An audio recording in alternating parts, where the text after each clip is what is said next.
Ahí lo tenemos a Malajunta Drío, ahí lo tenemos al nuevo trabajo que nos está acompañando desde el arranque del programa. Estamos hablando de Tango Infinito, en este caso estamos escuchando el track número 3, Puertos, compuesto también como gran parte de este disco por Jorge Alastra. Ya es momento de recibir a Juan Raúl Ferreira, lo saludamos. ¿Cómo andás, Juan? Buen día, bienvenido. Espero que me escuches bien por ahí. Buen día, un gran gusto, digo, estar en el programa con Buenísimo. esta tecnología nueva que llegó para quedarse, el Zoom. Ni hablar, ni hablar, y además ya damos cuenta, siempre lo repetimos, no nos parece de más. Estamos en vivo por el canal de YouTube también en esta transmisión, así que a todos aquellos en otras partes del mundo también nos pueden seguir desde ese lugar, en formato video, también la posibilidad justamente de escucharnos y además de vernos. Bueno, Juan, lo adelantaba hoy, Brasil se picó un poquito, podríamos decir. Bolsonaro no sé si parece quedar solo, pero ¿y cómo definimos esta situación política institucional en donde tres jefes de las Fuerzas Armadas dejan su cargo, además del ministro, además del canciller? ¿Qué lectura debemos hacer en este contexto, además de pandemia, en donde Brasil presenta números totalmente impactantes? Bueno, yo creo que, a ver, primero vamos a hacer un estado de situación, ver qué es lo que está pasando para luego poderlo analizar bien. Desde el inicio de la pandemia, el presidente Jair Bolsonaro viene adoptando una actitud muy similar a la que en su momento había adoptado el entonces presidente de Estados Unidos, Donald Trump. Es decir, sostener que la pandemia no existe. No es que si es grave, si no es grave, si hay que tomar medidas extremas, confinamiento, no. Él apelaba, bueno, por ejemplo, no se ha vacunado ni él ni la familia, a veces ha exhortado a no vacunar. Cuando el Ministerio de Salud Pública, siguiendo los protocolos de la Organización Mundial de la Salud, hizo hincapié en el tapabocas, él salía, se juntaba en actos de masa, en actos públicos, y saludaba a la gente, se entregaba con la gente sin tapabocas, como señal era muy negativa. Y luego, cuando llegaron las vacunas, él dijo que él no se iba a vacunar. En determinado momento, incluso, yo le recuerdo a las oyentes y a los oyentes que Diego, él hizo hincapié en el mismo tema que Donald Trump, de inyectarse alcohol en vez de la vacuna, lo que en algunos casos en Brasil mismo trajo aparejado que hay gente que no le hace nada, bien no le hace. Hay gente que no le hace mal, hay gente que se murió por eso. Y sí que el tema de la pandemia venía muy mal y ahora cuando esta segunda oleada, primera en Uruguay y segunda en el resto del continente, empieza a ganar terreno en el resto del mundo con cifras que realmente demuestran que esto es un tema muy serio, que va a llevar un tiempo y que nadie tiene la bola de cristal, pero el distanciamiento social y la máscara y la vacuna son nuestros tres salvavidas más cercanos. Bueno, en ese contexto respecto de la pandemia, él había cargado la responsabilidad tanto de la vacunación como se ha hecho acá y en otros países, pero en Brasil fundamentalmente no tanto en la policía como en las Fuerzas Armadas. Hace pocas semanas, los tres comandantes en jefe y el ministro de Defensa y el ministro de Relaciones Exteriores renuncian a sus cargos en señal de protesta con esta política.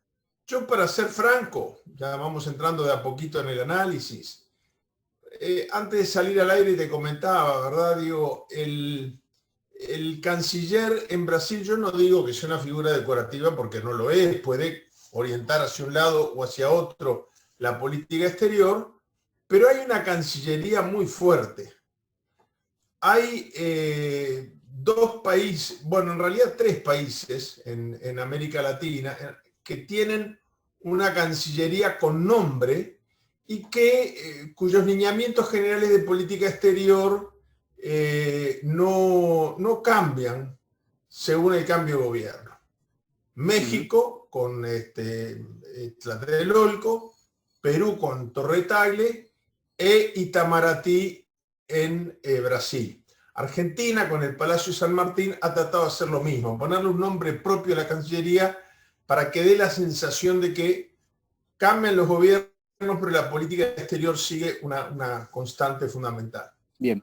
Bueno, pero en el posicionamiento, Diego, que se ha puesto Bolsonaro de un líder político militar, la renuncia de los 3 comandantes en jefe y del ministro de Defensa no es un tema menor.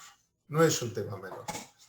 Recordemos además que Bolsonaro, y esto también generó en su momento un malestar en las Fuerzas Armadas que implicó un comunicado de los 3 comandantes en jefe que ahora se van, un momento en que Bolsonaro hizo una reivindicación muy fuerte del golpe de Estado de 1964. Las Fuerzas Armadas brasileras, desde que en el año 85, pocos meses después que en Uruguay se retorna la democracia, han tratado de tomar distancia institucional de aquel golpe de Estado. Es decir, tratar de... hay que pensar, por ejemplo, que un oficial superior de hoy era cadete o ni siquiera había ingresado a la escuela militar cuando se retornó la democracia. Ahora, de los que dieron el golpe de Estado, no queda nadie de esa generación. Fue hace 80 años, ¿no? Perdón, 60 años. Entonces, 65 para ser más preciso. Entonces, es muy difícil que Bolsonaro logre cargarle el peso del golpe de Estado o que las Fuerzas Armadas sean indiferentes a ese esfuerzo. Recordemos, para marcar un poco el perfil, Diego, del presidente brasilero, que cuando él votó siendo diputado y cuando nadie pensaba que podía llegar a la presidencia, él votó el juicio político de Dilma Rousseff y dedicó su voto al teniente general, fallecido en ese momento ya, que había torturado a la presidenta Dilma Rousseff. Es decir, él en eso tiene una actitud muy agresiva que a las Fuerzas Armadas brasileras las ha puesto en una situación incómoda.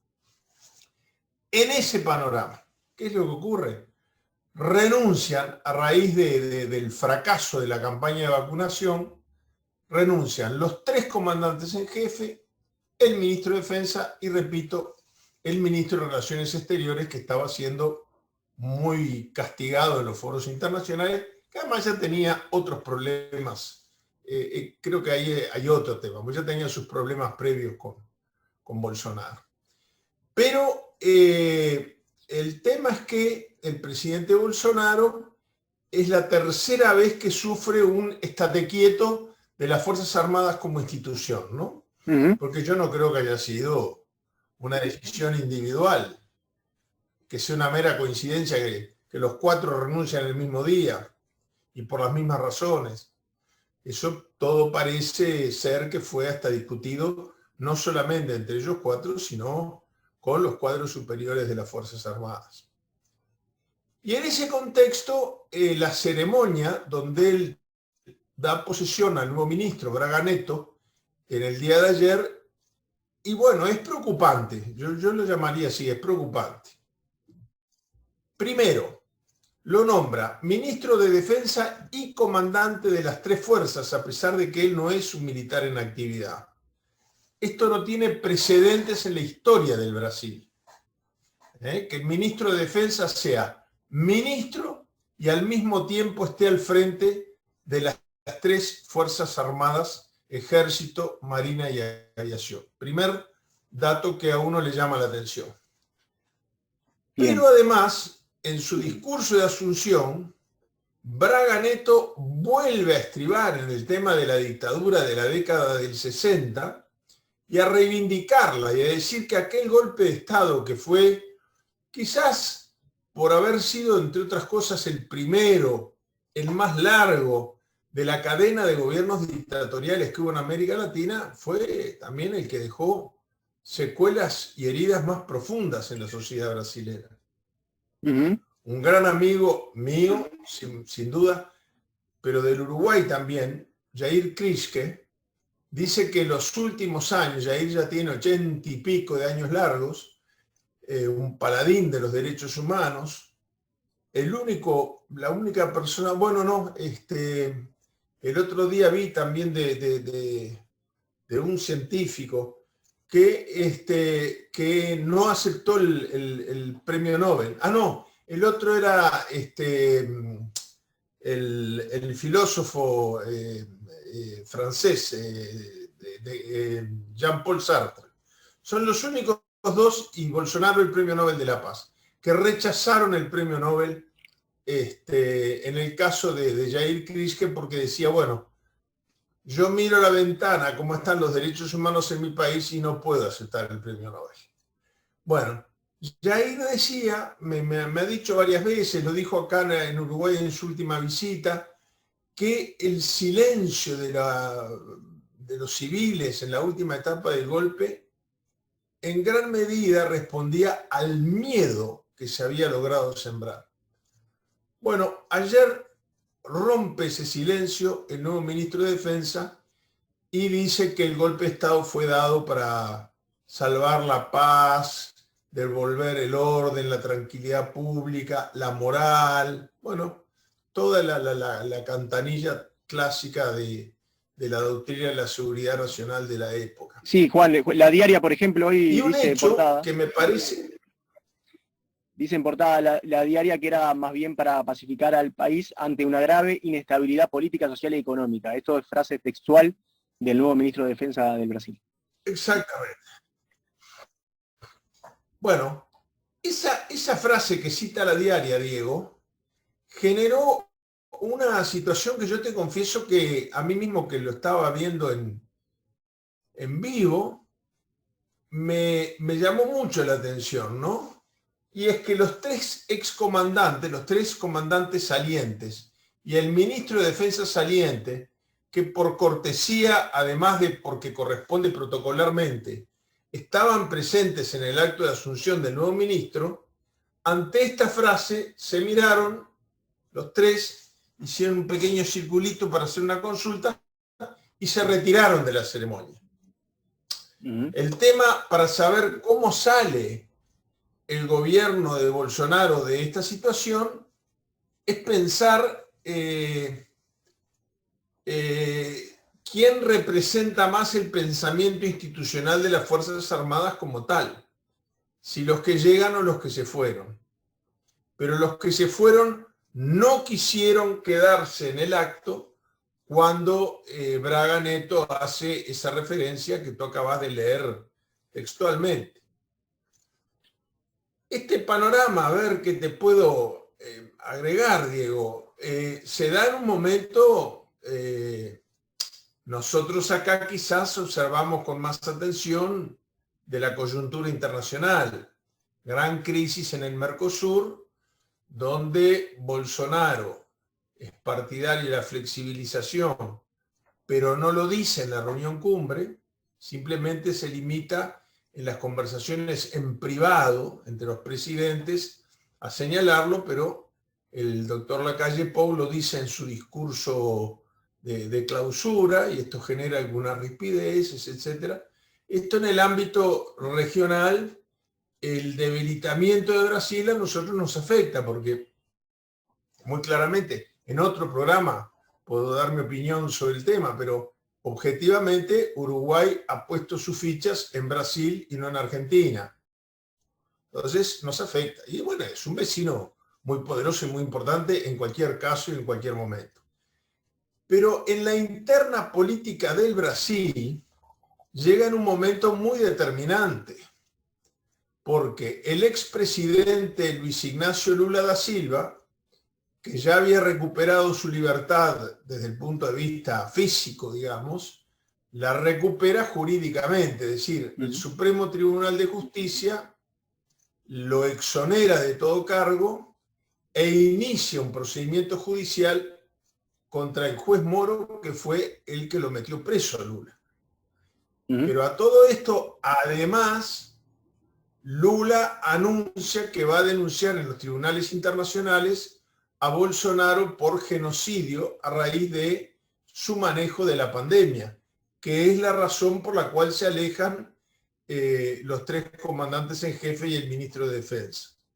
Entonces creo que es un panorama difícil. Bolsonaro tiene una personalidad muy fuerte, pero está viviendo un momento de pérdida de apoyo muy grande. Claro. Supongo Él que... pagó la... Perdón, Juan, supongo que esto también es una novedad en el sentido de que públicamente se da a conocer de que las Fuerzas Armadas no siguen una línea única, digamos, de trabajo, ni tampoco una línea histórica, ¿no? O sea, con estos 3 cargos que se dejan, y bueno, con la línea también del ministro de Defensa que se fue, digamos, no hay una línea única que uno podría pensar que el Brasil lo mantenía. No parece ser así, ¿no? Parece, y se da a conocer públicamente, digamos, esa crisis interna, ¿no? En las Fuerzas Armadas. Exacto, Diego. Incluso hay gente que va más allá y algunos analistas internacionales. Hay un profesor, Michael Cohen, de la Universidad de Chicago, muy, muy prestigioso, que desde mi punto de vista, yo lo he dicho alguna vez, es el que ha venido a llenar el espacio en pensamiento de ciencias políticas en Estados Unidos que dejó el desaparecido profesor Huntington.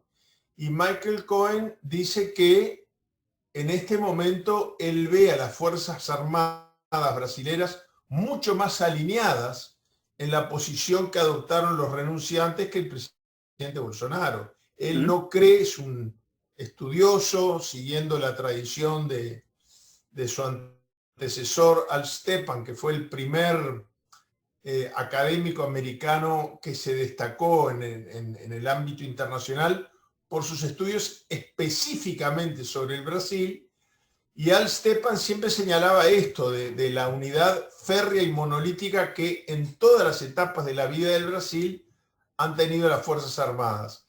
En este momento, si eso sigue siendo así, parecería que las Fuerzas Armadas están tratando de tomar distancia, están tratando de tomar la mayor distancia posible del gobierno de Bolsonaro. En ese mismo momento, Bolsonaro ve que su carta anti-Lula se hunde, es Lula el denunciante y él el denunciado ahora. Con la justicia ocurre un mismo distanciamiento que el que ocurre con las Fuerzas Armadas. El juez Moro, a quien él premió la prisión de Lula haciéndolo ministro de Justicia, renuncia al cargo y ahora está siendo objeto de investigación judicial por la falta de transparencia precisamente del juicio a Lula. Los hijos de Bolsonaro están siendo investigados por corrupción por la policía. Es decir, digo que el panorama parecería exhibir, no te sé decir porque no me gusta echar las cartas del tarot, qué es lo que va a pasar ni si la jugada le va a salir bien o mal. Pero los que fueron los principales baluartes de apoyo para la llegada a Bolsonaro en el poder son hoy los que más lo enfrentan. Bien, bien. Con un parlamento, para nosotros, desde la cultura política, bastante peculiar también, ¿no? Desde ese punto de vista, otro de los poderes que tiene el Brasil que es bastante particular, podríamos decir. Y además muy atomizado, ¿no? De partidos. Bueno, y la atomización de los partidos a la que hace referencia es la que ha impedido una oposición más articulada, pero no tiene mayoría.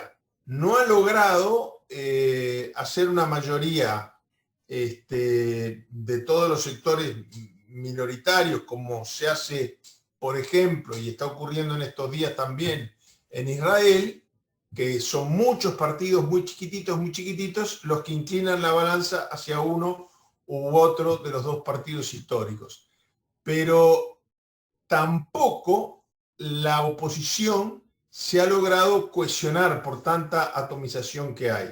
Si se cohesionara, también existe un riesgo institucional, porque ya hay muchos parlamentarios que están hablando de un juicio político a Bolsonaro.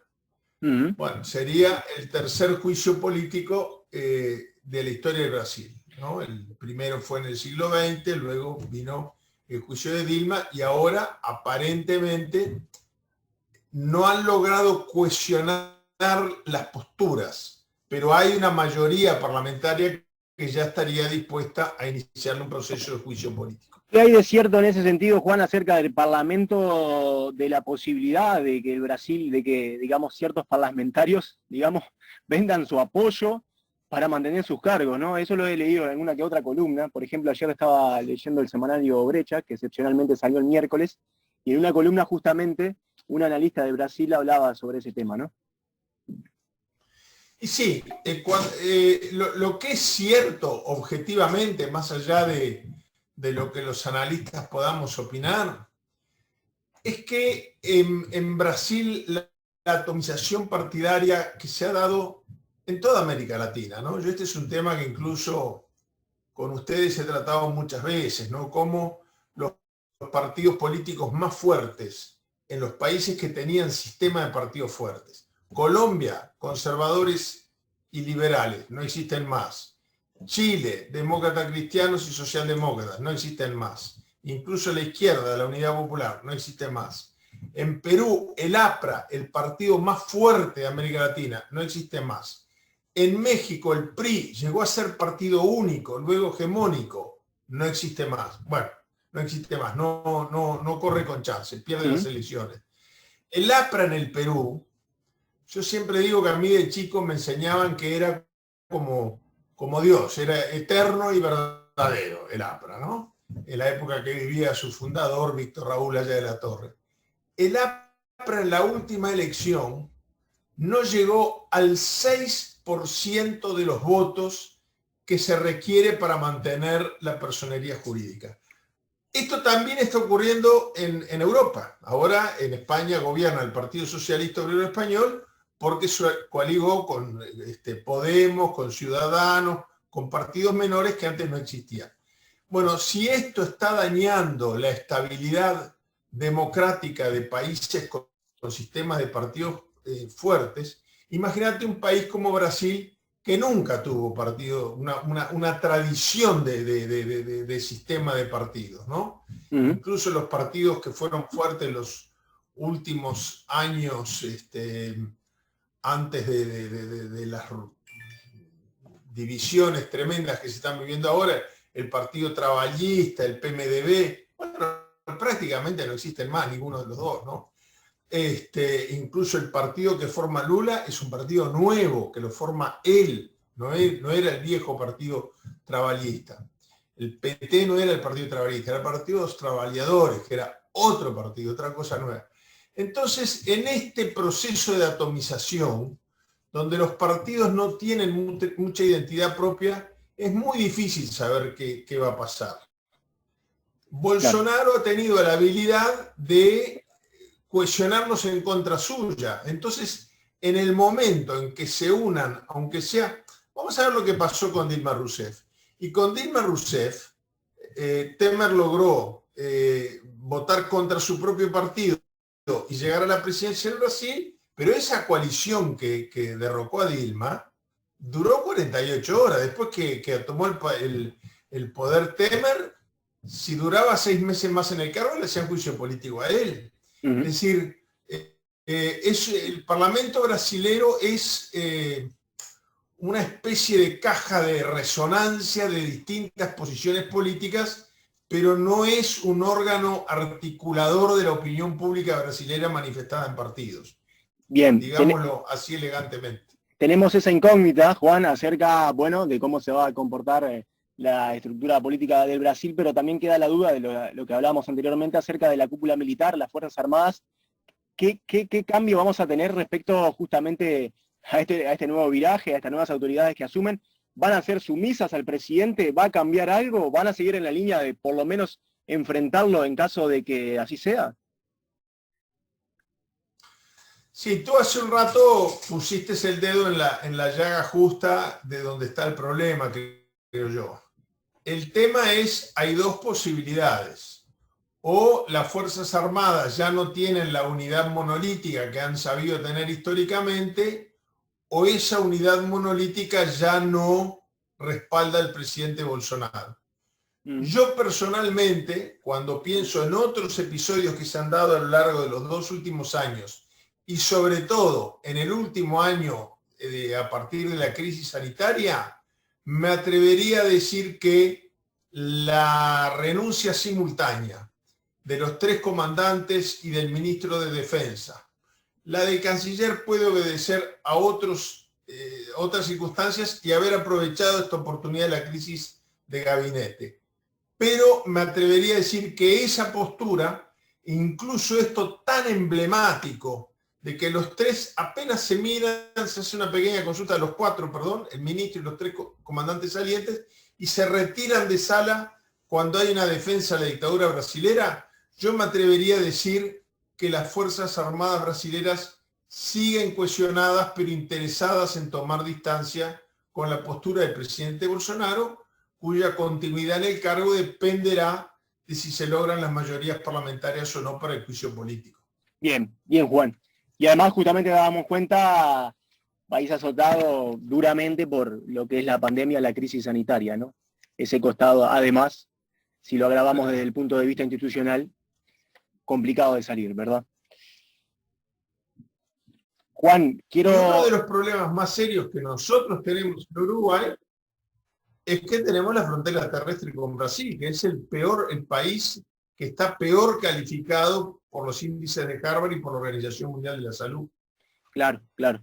No sé si me estás recibiendo bien la señal, Juan, porque tenía un problema de conexión pequeñito. Espero que me estés escuchando más o menos bien. Si Yo no, te he escuchado perfectamente. Dale, buenísimo. No, en el final no quería, digamos, distanciarme, dejar omiso el asunto Mercosur, al menos en un comentario para que no nos quede lejos en el tiempo. Lo que quedó arriba de la mesa mediática, ¿no, Juan? El encuentro, entre la calle Pou y Alberto Fernández fue lo que más se destacó, más que los contenidos mismos de la cumbre del Mercosur, ¿no? Sí. Yo sobre ese tema creo que acá todavía no se ha terminado de entender qué es lo que ocurrió. Es decir, más allá de quién estuvo más o menos grosero, el tema de que Brasil y Uruguay, primero yo tengo mis serias dudas de que en ningún tema nos convenga tener de aliados a Brasil, ni ahora con Bolsonaro, ni en ningún momento geopolíticamente. La desproporción de fuerzas en una alianza con Brasil es muy grande. Pero el tema es el planteo de fondo, aunque hubiera sido hecho con buena educación y aunque no hubiera generado las crispaciones que generó, a nosotros en ningún caso nos conviene alejarnos, distanciarnos o pelearnos con Argentina. Ya tuvimos la experiencia de los puentes. Ahora está arriba del tapete la experiencia del puerto de Montevideo, que fue dragado sin autorización previa argentina, y Argentina puso entonces en funcionamiento algunas cláusulas del Tratado del Río de la Plata. Sí, no le veo la ganancia. Pero lo que quizás debiéramos dedicar un programa, más allá de que el tema pueda ser opinable y la opinión pública uruguaya está muy dividida sobre el acierto o no del doctor Lacalle, pero más allá de eso, yo creo que no se termina de entender en Uruguay qué es lo que se está discutiendo. Es decir, cuando Uruguay y Brasil hablan de flexibilización, yo el otro día escuchaba a una periodista muy talentosa y muy preparada que decía, bueno, ¿por qué tanto lío el Uruguay con el Mercosur si apenas exportamos el 20% de nuestra producción al Mercosur? No, el problema de la flexibilización es el otro 80%. Flexibilizar, ¿qué quiere decir? Quiere decir que cada país pueda negociar tratados de libre comercio directamente con terceros. No va a ocurrir en ningún caso, pero supongamos la hipótesis. Acuerdo Uruguay-Unión Europea. Bueno, ¿cómo negocia mejor Uruguay un acuerdo con la Unión Europea? ¿Con flexibilización? Es decir, negociando directamente Uruguay un tratado bilateral, o representando un mercado consumidor y exportador que pueda incidir en los precios internacionales de las exportaciones y las importaciones. Uruguay solo es un país tomador de precios. Tiene que aceptar las reglas de juego del otro. Y cuidado, porque el libre comercio por sí solo no es una buena noticia. Hay que ver qué libre comercio. Porque libre comercio significa exportar sin aranceles e importar sin aranceles. Entonces, cuidado porque la industria uruguaya, con un mal tratado, va a tener que competir en precios totalmente difíciles de alcanzar en el mercado interno también. Entonces, yo creo que en términos de lo que llegó a ser una unión aduanera, que es cuando se pasa del libre comercio a tener un arancel externo común, en ese momento plantear la flexibilización es una manera elegante, no es decir lastre ni decir patotero como dijo el presidente brasilero, pero es decir, quiero pegarle un tiro de gracia y matar al Mercosur. Mercosur y flexibilidad son conceptos geopolíticos incompatibles. Claro. Pero eso daría para un programa entero, quizás. Sí, me parece que sí, Juan, me parece que sí. Además, desde ese punto de vista comercial, económico, el abordaje ha sido menor porque ha quedado muy arriba de la mesa el encontronazo, el entredicho entre justamente el presidente nacional y el argentino, ¿no? Entonces me parece que un poco nos distanciamos de lo que realmente nos debería ocupar acerca del Mercosur, que son esas cuestiones que recién desarrollabas. Te despido, Juan, hasta la semana que viene, ¿te parece? Claro, el tema de... ¿Cómo no? El tema de fondo tú lo resumiste muy bien, no es el intercambio de agravios, sino qué hay detrás para la producción nacional. Bueno, Diego, te agradezco mucho y nos volvemos a encontrar el miércoles que viene. Muchas gracias, Juan. Gracias por ayudarnos a poner la mañana en camino. Un saludo grande. Cuídate mucho. Sé que estás en tu casa. Poca movilidad. Dale. Poca movilidad. Un abrazo muy grande y saludos a todos.